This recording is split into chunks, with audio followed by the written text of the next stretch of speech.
اب یہ قرآن پاک نے کہا کہ من یتق اللہ یجعل لہ مخرج، زندگی میں اتار چڑھاؤ آتے ہیں. آپ سمندر کے کنارے پر جائیں، وہاں مد و جزر ہے نا، کبھی لہریں اوپر آ جاتی ہیں، اسی طرح اتار چڑھاؤ ہوگا، مد و جزر. کوئی اس کائنات میں یہ مطالبہ کرے نا کہ ہموار زندگی گزرے، بالکل جاہل اور نادان ہے. یہ فطرت کے خلاف ہے، اللہ کی مشیت نہیں. حالات دن رات کی طرح بدلیں گے، کبھی خوشی آئے گی کبھی غم. یہاں یہ پھول کے ساتھ کانٹا ہے. بادشاہ بھی بن جائے اور قارون کی طرح خزانوں کا مالک غمگین ہوگا. خدا بن نہیں سکتا کہ ہر خواہش پوری ہو، نہیں. ہزاروں خواہشیں ایسی کہ ہر خواہش پہ دم نکلے. بہت نکلے میرے ارمان لیکن پھر بھی کم نکلے. روتا جائے گا کہ کئی چیزیں یار رہ گئیں پروگرام. نہ یہ نہ ڈھونڈے کہ یہاں اس کی مرضی کے مطابق دنیا چلے گی. اللہ کی مرضی کے مطابق چل رہی ہے. اور وہ ظالم نہیں، بے رحم نہیں کہ مصیبتوں میں ڈالتا ہے. مصیبتیں آپ جانیں یقیناً وہی کام کرتی ہیں جو یہ سونا کو پگھلاتے ہیں، جس کوٹھاری میں وہ کرتی، کھوٹ رکھ کرتی ہے، خالص سونا رکھ کر. وہ ظلم نہیں کرتی، جلا کر کھوٹ کو رکھ کرتی. مصیبتیں نہ آئیں، انسان کی کمزوریاں دور ہی نہیں ہو سکتی. اس میں جو تکبر ہے، بدماش بنا ہوا ہے، خلق خدا سے ظلم کرتا، صرف مصیبتیں اس کا سر جھکاتی ہیں. کوئی ہے سپر پاور، اب کہاں ہے تمہارا اقتدار؟ وہ تمہاری سپاہ کہاں ہے تمہاری حفاظت کرنے والی؟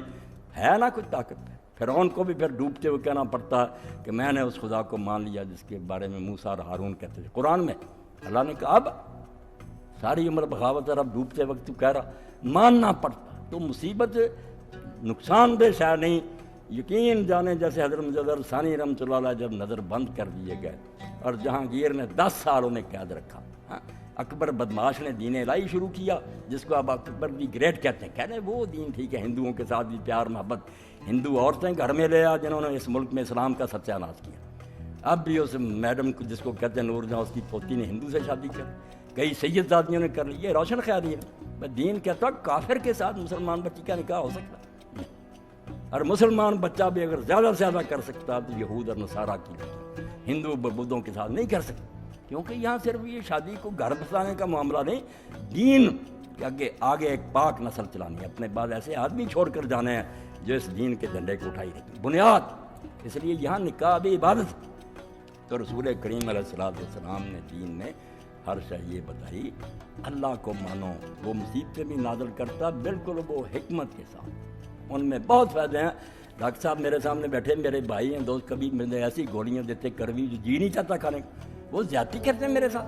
وہ جانتے ہیں کہ کڑوی دعا میں ان کی شفا ہے، میرے ساتھ شفیق ہوتے ہیں. اب 3 چیزیں جو اللہ کے بارے میں، اللہ کا بیان تو کریں تو زندگی ختم ہو جائے گی، یہ بیان ختم نہیں ہو سکتا. وہ خود غیر محدود ہے، اس کی شانیں نہیں بیان ہو سکتی. شادی خود کہتے ہیں کہ مدت تمام گشت و پایاں رسید عمر، وقت ختم ہو گیا، عمر بھی اخیر کو آ گئی. ماں ہم چنا در اول وسے تمہارا، ہم ابھی تیری تعریف کی عربے میں بیان نہیں، سمندروں کی سیاہی نہیں بیان کرے. آج تک علم میں یہ نہیں سمجھ سکا یہ کائنات کتنی سی. جیسے جیسے دوربینیں طاقتور ایجاد ہوتی جاتی ہیں معلوم ہوتا جو جہان ہم سمجھے بیٹھے تھے اس سے آگے کروڑوں جہان. یہ زمین ان کے مقابلے ذرہ بھی نہیں، سورج بھی ان کے مقابلے میں کچھ نہیں. سنبھالے بیٹھا، چل رہے ہیں، جہان چل رہا ہے. تو ایسا خدا اس کی تعریف ختم ہو سکتی. مگر 3 چیزیں ایسی ہیں جو سمجھ لے تو آپ خوشی میں ہوں یا غم میں ہوں. یہ ڈپریشن جس کا شکار ہیں، لوگ مر رہے ہیں، یہ کہیں گے تدبیروں سے یہ حل ہو جائے، ساری دنیا مل کر کانفرنسیں کر لے اور حکومت اسکیمیں بنا دے. نہیں، یہ اللہ نے کانٹا رکھا ہوا کہ مخلوق کو احساس رہے کہ ہم اس کے غلام ہیں. مصیبت نہیں ختم ہو، کسی نہ کسی رنگ میں آئی. جیسے جیسے یہ دوائیاں زیادہ ایجاد ہوئی، بیماریاں بڑھ گئی. ایسی بیماریاں جن کا نام ہی نہیں کسی نے سنا اور علاج ہی نہیں ہوتا. ڈاکٹر صاحب آنی کہتے ہیں یار بے بس ہو گئے، ہم اب اللہ سے دعا کرو. اللہ نے جو باتیں کہی ہیں ان میں سے 3 باتیں جو آج کی بات سے متعلق ہیں ذہن میں رہیں. آپ شفا پا جائیں گے ڈپریشن سے. آپ وہ سدا بہار پھر گلاب ہو جائیں گے، کبھی نہیں. پہاڑ بھی گریں گے نا، آپ کا دل ہنس نہ ہو، خوش ہوں گے. بلکہ وہ مجدد صاحب کی بات میں کر رہا تھا، اکبر تو مر گیا اسی کا، مگر جہانگیر اسی راستے پر رہا. دربار میں سجدہ، ہندوؤں کو ساری اجازت، مسلمانوں پر قیامت آئی، کوئی بول نہیں رہا. ایسا زمانہ آ جاتا نا کہ حکمران کسی کو کیوں نہیں کرے. سب بڑے بڑے علماء تھے، مشائخ تھے، ہندوستان بڑا بڑا تھا اور یاد تھا، سب بس اپنے اللہ میں لگ گئے، کوئی نہیں. اگر اللہ اپنے دین کا محافظ ہے نا، سرہند جیسی گمنام بستی وہاں ایک درویش پیدا ہوا، احمد نامی شیخ احمد سرہندی، جس کو ہم حضرت مجدد عبد ثانی کہتے ہیں۔ حضور کے بعد جب 1000 سال گزر گیا تو دین پر قیامت آ گئی۔ اس وقت کھڑا کیا گیا کہ اب نبی کا زمانہ نہیں، رسول کی بہت، مگر رسول بن رہا ہے۔ ایک ایسا شخص کھڑا کیا گیا جو اب دوبارہ 1000 سال کے بعد دین کو دیا۔ اللہ نے اس کو ہمت دی، توفیق دی۔ وہ مغلیہ سلطنت جو کلکتہ سے پشاور تک بلکہ کابل تک، کون اس کا مقابلہ کر سکتا؟ اللہ کے بندے نے جو خطوط لکھے وہ چھپے ہوئے نا، بڑے بڑے رسالے ہی مکاتیب مجدد ثانی رحمۃ اللہ علیہ، مکتوبات، گورنروں کے نام، جنرلوں کے نام، ان کی غیرت کو بیدار کیا۔ مسلمانوں نے جان دے کر یہ ملک اس لیے حاصل کیا تھا کہ ہندو راج کرے۔ مسلمانوں پر قیامت آئی ہوئی اور یہ دربار کے وزیر بنے بیٹھے، لوگ چونک اٹھے، ٹھیک نے ان کے اندر غیرت پیدا کی۔ اب ان کو جو بند کر دیا تھا لوگوں نے، جاسوسوں نے بتایا کہ ایک فقیر ہے جو لوگوں کو باغی بنا رہا، قید کر رہا، اپنے ساتھ جہاں لشکر اس کا جاتا، ساتھ قید پہلے کو لیے پھرتا۔ 11 سال گزرے بے حضرت مجدد ثانی کے قید کا، پھر گوالیار کے قلعہ میں نظر بند کر اپنی طرف سے یہی کہ بس ختم کر دیا، کوئی نہیں دین کا کام یہاں کر سکتا، مگر وہ لگے رہے۔ اب اس زمانے کے جو خط ہیں، بات لمبی ہوتی ہے، یہی مضمون آپ نے اپنے بیٹوں کو، گھر والوں کو، ساتھیوں کو جو خط لکھے وہ پڑھنے کی قابل۔ اللہ پر ایمان تھا۔ آپ نے فرمایا بچوں، پوری زندگی مجھے دین کی باتوں میں وہ لطف نہیں آیا، نہ نمازوں میں، نہ روزوں میں، نہ قرآن پڑھنے میں، جو اس قید میں مجھے نصیب ہوا۔ ان مصیبتوں میں جو لذت آئی وہ ہے یہ کڑوی دعا سے جو شفا ہوئی وہ میٹھی گولیوں سے نہیں، دل سے لکھی۔ اور پھر آپ دیکھتے ہیں نا، اپنے بیٹے کو لے کر یہ نالائق جو جاوید اقبال مجدد صاحب کی قبر پر گیا، علامہ اقبال، اور وہاں جو نظم لکھی ہے اس میں یہی کہا، حاضر ہوا میں شیخ مجدد کی لحد پر، وہ خاک جو ہے زیر زمین مطلع انوار۔ کہتا مٹی کی قبر نہ سمجھو، وہ زمین پر آسمان کے سورج کی طرح ایک روشن منار ہے۔ اس کی تاریخ بتاتی ہے کہ اللہ کے بندے جب کھڑے ہو جاتے ہیں پھر اللہ آپ ان کے ساتھ ہو۔ گردن نہ جھکی جس کی جہانگیر کے آگے، ہے جس کے نفس گرم سے گرمی ہے حرام۔ جب پکڑ کر منگوایا دربار میں جاسوسوں کے بتانے پر، پیشی ہوئی، آپ نے سجدہ نہیں کیا السلام علیکم کا۔ اب وہاں تو یہ جرم تھا کہ بادشاہ کو السلام علیکم کا سجدے میں پڑھتے تھے، علماء تک نے کتاب میں لکھ دی کہ سجدہ تعظیمی جائز۔ اس نے کہا آپ نے سجدہ نہیں کیا، فرمایا جو گردن خدا کے سامنے جھکتی ہے وہ جہانگیر کے آگے نہیں۔ سزا ملی پھر، مگر آخر میں یہ ہوا کہ جو گورنر تھا، جو جرنیل تھا، ان سب نے آنکھیں نکالی۔ انہوں نے کہا جہانگیر معافی مانگ، مجدد صاحب کو رہا کر، اور جو ان کا کہنا اس کے مطابق کر، ورنہ اینٹ سے اینٹ بجا دیں، کابل سے لے کر کلکتہ میں۔ فقیر کی تحریک، اخلاص سے، کوئی لالچ نہیں، کوئی کرسی نہیں، دین کا غم تھا۔ وہی جہانگیر معافی کے لیے گیا، آپ کو آزاد کیا، اپنے بچے شاہ جہاں کو مرید بنوایا حضرت کا، اور جو حکم دیا ساری سلطنت نے اس کو جاری کیا۔ اور یہ رخ بدلنے کا نتیجہ یہ ہو کہ جہانگیر کا پوتا ہی دین کو زندہ کرنے والا محی الدین اورنگزیب عالمگیر پیدا ہوا، جس نے وہ کام کیا جو عام عالم بھی نہیں کر سکتا۔ اللہ پاک فرماتا ہے من یتق اللہ یجعل لہ مخرج۔ آپ نے پھر تفسیروں سے پڑھنا، میں اشارہ کر کہتا جو اللہ کہتا جو مجھ سے ڈریں گے، میرا حکم مانیں گے اور گناہوں سے بچیں گے، وہ سمجھتے ہیں مصیبتوں میں پڑے رہیں، بھوکے مریں گے، معاشی تنگیاں آئیں گی۔ بالکل غلط بات ہے، یہ تنگیاں نیکوں کو بھی آئیں گی، وہ الگ بات ہے، وہ اللہ تعالیٰ کی مرضی ہے، مگر مومن کے لیے یہ چیزیں کوئی بری چیز نہیں، بہت اعلیٰ ہے۔ 3 چیزیں اور سہارا دیتی ہیں۔ ایک یہ کہ اللہ تعالیٰ میرے حالات سے آگاہ ہے، جس کو اللہ کے علم مطلق کا یقین نہیں نا، وہ نہیں جانتا کہ جو جہان چلا رہا ہے اس کو سارے حالات کی خبر ہے۔ جو سمجھے مصیبت یار آ گئی، پتہ نہیں، اللہ کو پتہ ہی نہیں، اور ڈپریشن نہیں کا شکار نہیں ہونا تو اور کیا ہوگا۔ جو مانے کہ اگر ذرہ بھی یہاں حرکت کر رہا ہے تو کائنات کا مالک جانتا کہ یہ ہو رہا ہے، اس وقت لیے مصیبت میں ہو، خوشحالی میں، پہلے تو یہ مانے کہ اللہ تعالیٰ سارے حالات سے آگاہ اور باخبر ہے۔ اس کے بغیر تو ایمان ہی بالکل شان نہیں۔ دوسری بات یہ مانے کہ وہ اللہ حکیم ہے، پاگل نہیں ہے، بیوقوف نہیں ہے، نادان نہیں ہے، ساری دانائی اور حکمت جو ہے اسی کے پاس ہے. بندوں کو تو ذرا ذرا جب اس کو حکیم مانے گا دانا، جیسے طبیب پر حالانکہ ڈاکٹر کاٹ دیتے ہیں، اس لوگ خوشی سے فیس دے کر کٹواتے ہیں. کیوں؟ بھروسہ ہے کہ یہ دانا ہے، ٹھیک کر. تو یہ مانے گا کہ اللہ اگر مصیبت نازل کرتا ضروری نہ ہوتی تو کیوں کرتا؟ وہ احمق ہے کہ غلط کام کرے، دانا ہے.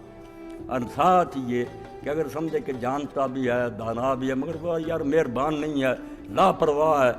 لوگ مرتے رہیں، روتے رہیں. جیسے یونان کے دیوتا جو ہیں وہ پہاڑ پر بیٹھے تماشا دیکھتے تھے، لوگ جتنا جتنا چیختے تھے انہیں مصیبتوں میں خوشی نہیں ملی. وہ رحمان اور رحیم. ماں باپ کے دل میں بھی وہ شفقت نہیں ہے. یہ 3 صفات پر اگر یقین ہو جائے کہ وہ سب کچھ جانتا ہے، اس کے حکم سے ہو رہا، اور وہ دانا ہے، اور وہ خواہ کسی کو تنگی میں نہیں ڈالتا، رحیم ہے، مہربان ہے. جو اس مصیبت میں ملے گا، آپ ہی سوچ رہے ہیں کہ وہ پھر ایسا نہیں پودا ہوگا جو دریا کے کنارے ہوگا، جو کبھی خشک ہوگا ہی نہیں. مصیبتوں کے پہاڑ بھی ٹوٹے ہیں، دوسرا کروڑ پتی بھی ہوگا نا، آپ ٹول کر دیکھیں، پریشان سمجھیے گولیاں کھا کر سوئیں. وَمَن يَتَّقِ اللَّهَ يَجْعَل لَّهُ مَخْرَجًا. یہ آیتیں جن کا حضور نے کہا ایک ہی آیت کافی ہے لوگوں کے، اگر اس کو پکڑ لیں کہ جو اللہ کی نافرمانی سے بچے گا اور ہر وقت کہے گا گناہ نہیں کرنا، حرام نہیں، اللہ کا حکم، تو اللہ کہتا ہے آزمائشیں تو ہوگی، رگڑے تو لگیں گے، مگر یاد رکھے وہ یجعل لہ مخرجا. نا امید بالکل نہ ہو، مایوسی کفر ہے. میں ایسا یہ آزمائش میں نہیں ڈالتا جو لوگوں کی طاقت سے باہر ہو، یہ تو زیادتی ہوگی. جتنا کہ وہ برداشت کر سکتا آزماتا ہوں. تم بے صبر نہ ہو جانا. یجعل لہ مخرجا، اللہ کو راستہ اس سے نکلنے کا بنا دے گا. وقت آ جائے گا انشاءاللہ راستہ کھل جائے. وَيَرْزُقْهُ مِنْ حَيْثُ لَا يَحْتَسِبُ، اور اس کو ایسی جگہ سے رزق دے گا اور نعمتیں دے گا جس کا اس کو گمان بھی، وہ سوچ بھی نہیں سکتا تھا کہ مجھ کو ادھر سے بھی کچھ ملتا ہے. میں نے اپنے بارے میں دیکھا، یہ خدابخش کلیار صاحب کے بارے میں، عبد المالک کے پاس بھی کچھ بھی نہیں تھا، بچہ خود بھی بہت تنگی میں گزارا کرتے تھے. اللہ نے اتنا دے دیا، ان کے پاس گاڑیں ہیں، کوٹھیاں. میرے ساتھ بھی بچے کہاں تک پہنچے، سوچ بھی نہیں سکتا آدمی کہ اللہ کہاں سے دے. بالکل ایک آنا بھی نہیں ہوتا، 1 روپیہ مجھے کوئی ادھار نہیں دیتا، اپنے بھائی نہیں دیتے. اور اب سب بچوں کے پاس گاڑیں ہیں، کوٹھیاں، وہ بھی اللہ کی ذات. اللہ فرماتا ہے اگر تم گناہ سے بچو گے، مجھ سے ڈرتے رہو گے، تو شیطان تمہیں کہتا کہ دین پر چلنے سے مر جاؤ گے. نہیں، اس مشکل سے نکلنے کا راستہ بن جائے. اور اس پر ایک دعا آپ کو میں نے پہلے بھی بتائی تھی، اب بھی بتا دوں کہ حضرت سیدنا یوسف علیہ السلام جن دنوں میں جیل میں تھے، اب نبی سے کوئی اللہ کو پیارا، وہ بھی مصیبت بہت رہے. تو حضرت جبریل علیہ السلام نازل ہوئے. یہ دعا آپ سارے لوگ اس کو لکھ لیں اور یہ شروع کریں انشاءاللہ. جو بھی پریشانیاں دو، کسی کو بچوں کی ہے، کسی کو رشتوں کی، اللہ کا اصول ہے کہ آزمائشیں. تو جبریل علیہ السلام نے کہا یوسف علیہ السلام ہر فرض نماز کے بعد یہ کہہ دیا کریں، اور شروع کیا. دونوں ہی کام ہو. اللہم اجعل لی مخرجا، اللہم اجعل لی من امری فرجا و مخرجا وارزقنی من حیث لا احتسب. اسی آیت کے مطابق کہ ان کے لیے نکلنے کا راستہ بھی بنا دوں گا اور رزق بھی ایسی جگہ سے دوں گا کہ ان کا گمان بھی. وہ نکلنے کا راستہ بھی بن گیا، باعزت جیل سے نکلے، بادشاہ نے خود احترام کر کے باہر نکالا، اور وہ رزق بھی مل گیا کہ وہ حاکم بن گیا ساری سلطنت کے، اور سارا مصر ان کی مٹھی میں آ گیا. فرمایا یہ صرف دعا کیا کرو، اللہم اجعل لی فرجا و مخرجا، میرے لیے گنجائش پیدا کر، تنگی ہے، مخرج ہے، اس مصیبت سے نکلنے کا کوئی راستہ بنا، وارزقنی من حیث لا احتسب، اور مجھے ایسی جگہ سے رزق دے جو میں سوچ بھی نہیں سکتا. اللہ کہتا ہے شیطان، اور کسی شاعر نے بڑی پیاری بات کہی، ہمیں لے ڈوبا نا امیدی. اللہ کو ماننے والے بھی ہم مایوس ہیں کہ نہیں اب نہیں کچھ بنے گا. بھائی تمہارا خدا یا تو بالکل عاجز ہے، یا اسے خبر ہی کوئی نہیں، یا وہ احمق ہے، یا وہ رحیم نہیں ہے. کون سا کفر تمہارے دماغ میں شیطان نے بٹھا دیا کہ تم مایوس ہو گئے ہیں؟ سنبھلنے دے مجھے اے نا امیدی، کیا قیامت ہے. شاعر رو پڑا. وہ شیطان ہے نا مصیبتوں میں نا امید کرتا. وہ شاعر کہتا ہے کہ ہاتھ سے جاتا رشتہ نظر آتا نا کہ خدا بھی ہاتھ سے نکل رہا، میں تو خدا کو بھی چھوڑنے لگوں. تو کہتا سنبھلنے دے مجھے اے نا امیدی، اے نا امیدی دفع ہو جا، سنبھلنے دے مجھے اے نا امیدی، کیا قیامت ہے کہ دامان خیال یار چھوٹا جائے ہے. بس تو یار کا خیال بھی میرے دماغ سے تو نکال نہ سکتا اللہ کا. تو اللہ کہتا ہے کہ جو مجھ سے ڈرتے رہیں گے، تنگیاں آئیں گی، لوگوں کو دیکھیں گے کہ وہ عیش کر رہے ہیں، ہمیں یار یہ پریشانی نہیں، اللہ ان کے لیے اس مصیبت سے نکلنے کا راستہ بنائے گا۔ وَيَرْزُقْهُ مِنْ حَيْثُ لَا يَحْتَسِبُ، اور ایسی جگہ سے رزق دے گا جو سوچ ہی نہیں سکتی۔ اور اب اس کی دلیل دیتا، قرآن میں لاجک ہے، منواتا بات دلیل سے کہ کیسے ایسا ہو جائے گا۔ فرمایا وَمَن يَتَوَکَّلْ عَلَى اللَّهِ، جو اپنی کوشش کرنے کے بعد معاملہ اللہ کے سپرد کر دے گا کہ سارا جہان تیرے قابو میں ہے، تو جانتا بھی ہے، مہربان ہے، اور تجھے ڈکٹیشن کی کیا ضرورت ہے، تو سب کا آج ہی جانتا کہ یہ کرنا ٹھیک ہے۔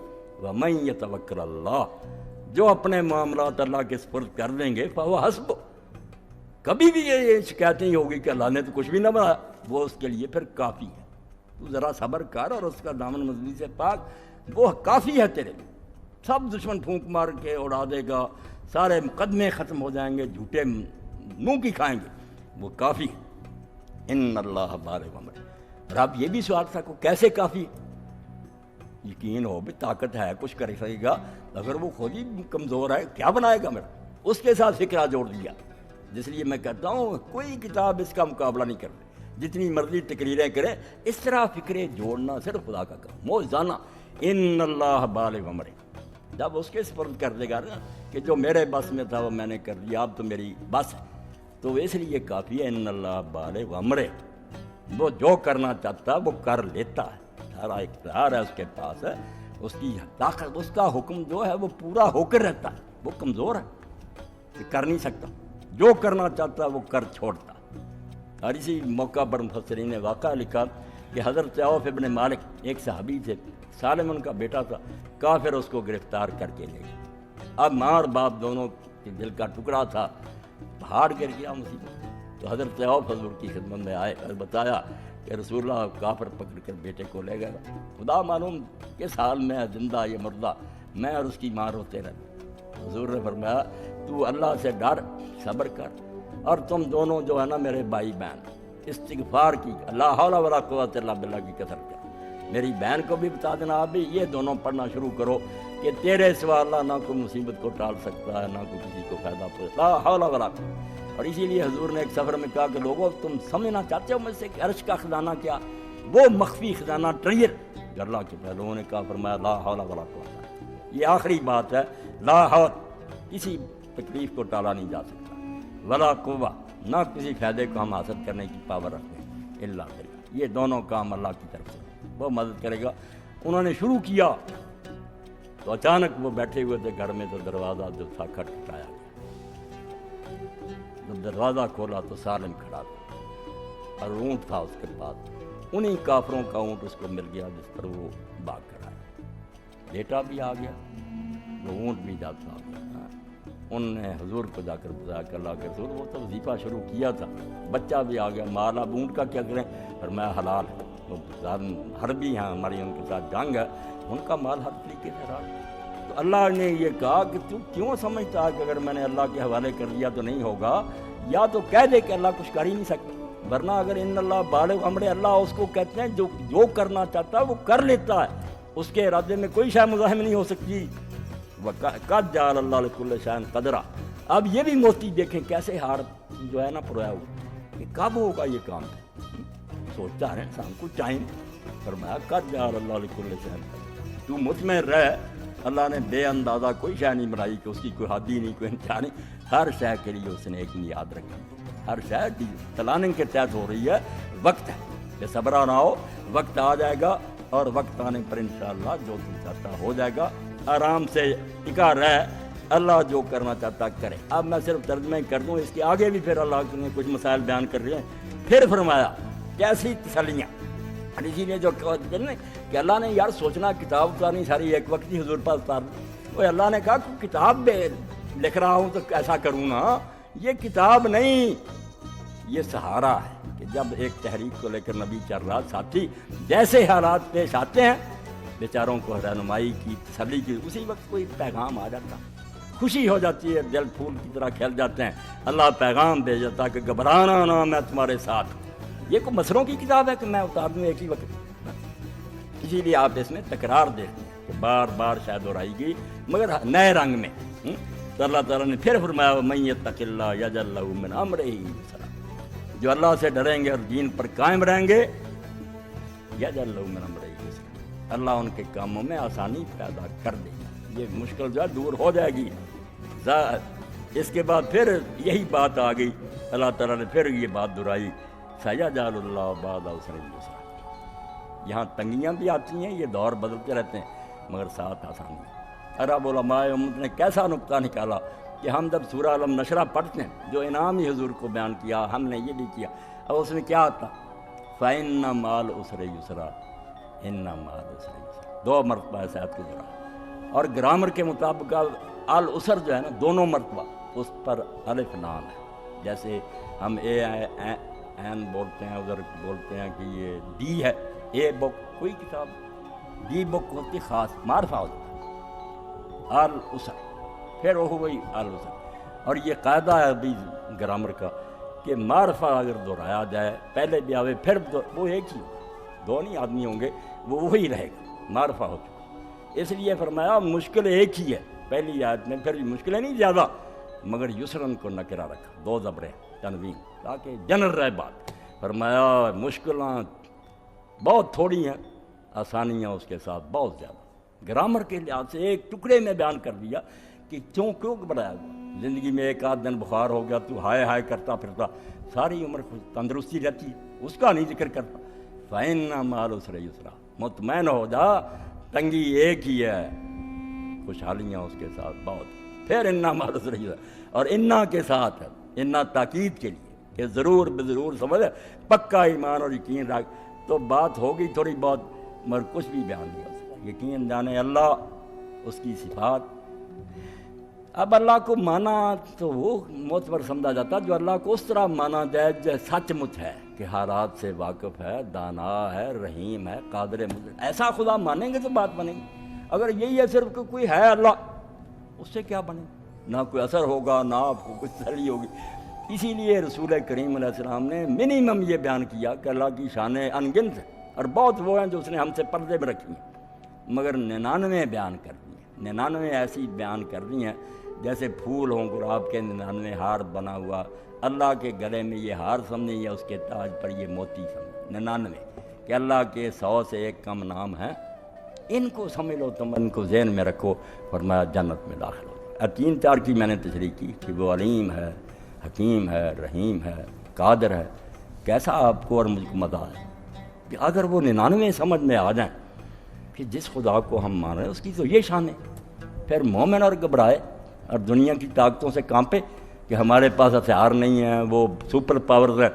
اقبال کہتے ہیں گرب اللہ الصمد دل بستائی، اگر سورہ اخلاص تو پڑھتا ہے اور اللہ الصمد پڑھتا ہے اور اس کو سمجھتا ہے، از حد اسباب بیگم بستائی، پھر سوچتا ہے کہ یہ اسباب نہیں ہے، یہ اسباب، سمجھ کہتا ہے، سمجھ تو اس کو کہتے ہیں جو کسی سبب کا محتاج نہیں، وہاں کوئی نہیں کہ یہ چیز ہوگی تو یہ ہوگا، یہ چیزیں سب انسانوں کے لیے ہیں، جو محتاج اور کمزور ہے وہ سمجھ سارے اسباب سے بالا، اس اللہ سے اگر تیرا تعلق ہے تو کسی سبب کے بارے میں پریشان نہ، کچھ بھی نہ ہوگا، اس کے حکم سے ہو جائے گا۔ اب میدان بدر میں آپ دیکھ رہے ہیں رسول اللہ کی ساری رات گزری، آپ نے اپنے لیے کھجوروں کا بنوا لیا ایک چھپر شاخوں کا، عریش، فوج میدان میں، اللہ کا رسول سجدے میں۔ حضرت علی کہتے ہیں جب میں گیا دیکھا حضور سجدے میں رو رہے ہیں، یا حیو یا قیوم کہہ رہے ہیں، اور کہتے ہیں اللہ جو میرے بس میں تھا یہ 313 لے آیا، مگر ان کے پاس ہتھیار ہیں، گھوڑے ہیں، 1000 کی فوج ہے، یہ بیچارے نہتے ہیں۔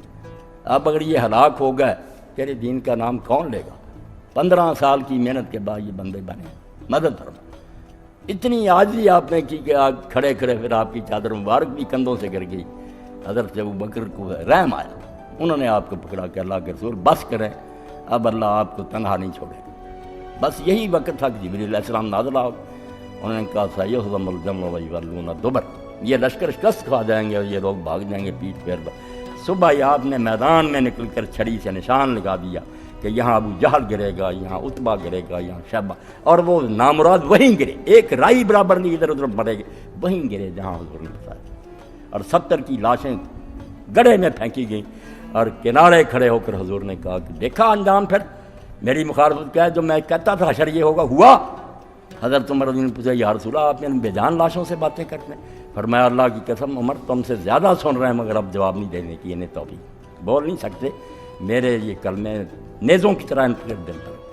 تو اس وقت پھر اللہ کے رسول نے ایک مٹھی لی نا، میدان سے ایک مٹھی لی ریت کی، شاہ تربوز کہہ کر پھینک، اور قرآن میں بیان آیا ہوا مار میں حیدر میں، جب وہ مٹھی پھینکی تھی تو نے پھینکی تھی، اس مٹھی سے کیا بننا تھا؟ ولیکن اللہ رما، ہاتھ تیرا تھا، کام تو اللہ کر رہا تھا، سارے اندھے ہو گئے، قتل ہوئے اور 70 قیدی ہوئے۔ تو اللہ اقبال یہ کہتا کہ یا تو اللہ حصہ مد نہ مان کہ اللہ کو اسباب کی ضرورت نہیں، تو یا پھر یہ سوچیں چھوڑ دے کہ یہ ہوگا یہ ہوگا، یہ سارے شیطان کے ڈراوے ہیں، وہ اللہ کا نام لے کر مجد الثانی کی طرح اٹھ کھڑا ہو، کام وہ خود ہی کرے۔ تو اللہ توفیق دے ہم اس کتاب کی قدر کریں، اس رسول کی قدر کریں، جس سے نہ اعلیٰ کتاب اللہ نے اتاری، نہ اس سے بڑا کوئی رسول آیا نہ آئے گا۔ اب ایسی دو نعمتیں جن کے بارے میں امام کہتے ہیں جعفر الصادق کہ اللہ کھانے پینے کا نہیں پوچھے گا، یہ کوئی بات نہیں، کھانے پینے کے لیے دیا تو دینا ہی تھا بندوں کو، پوچھے گا ان دو نعمتوں کا، قرآن جیسی کتاب دی، محمد صلی اللہ علیہ وسلم جیسا رسول دیا، تم نے ان کا کیا حق ادا کیا؟